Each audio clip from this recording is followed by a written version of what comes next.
je m'appelle Dimitri Jensens, je suis goth chinois depuis 40 ans, je suis marié et j'ai 3 enfants. Mon désir et ma passion pour le safran a commencé il y a quelques années suite à un burn-out. J'ai commencé par lire énormément sur internet, puis je me suis documenté dans des livres.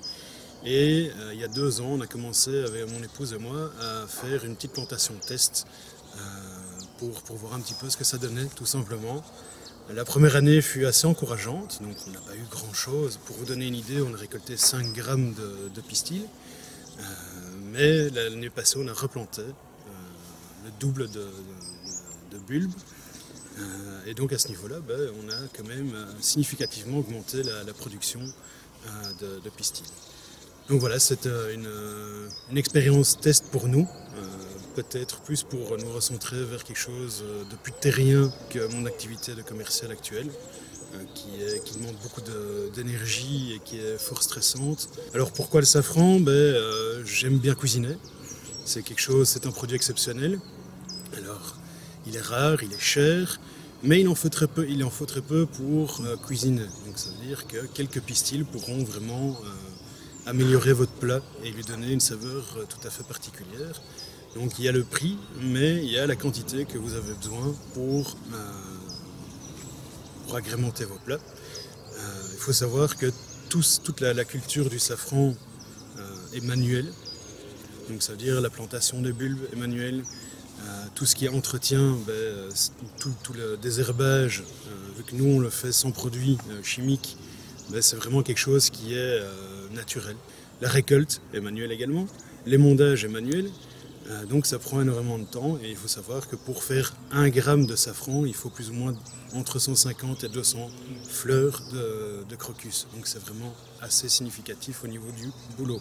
L'émondage, il s'agit donc de prendre la fleur, de venir prélever au fait les pistils qui sont à l'intérieur. Et donc il faut retirer les pistils, c'est ce qu'on va sécher et c'est ce qui deviendra le safran par la suite. Si on regarde le pistil dans son entier, donc à l'extrémité il y a un bout blanc, puis vous avez un bout jaune et puis après vous avez un bout orange. Et puis il y a le bout rouge qui est gustativement intéressant. Donc nous, ce qu'on fait, on ne garde que la partie rouge qui est gustativement intéressante. J'ai prévu d'envoyer un échantillon pour faire tester le safran à Gréoux, qui est un institut spécialisé dans l'évaluation qualitative du safran.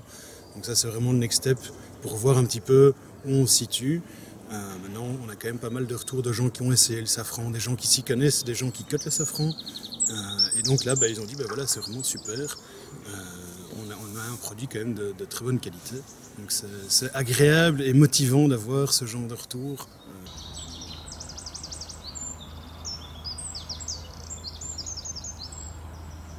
Vous faites la boucle du printemps, à cette époque-ci, au niveau du champ de safran, il n'y a pas grand-chose à faire si ce n'est que désherber. Donc j'ai fait appel à une patrouille scout afin qu'ils puissent gagner leur argent de patrouille en ces temps de Covid. Et pour le futur, les tests pour l'instant sont assez positifs. Donc mon souhait pour mon champ de safran, c'est forcément de pouvoir aller au bout de l'idée. Donc ça veut dire de pouvoir éventuellement en vivre.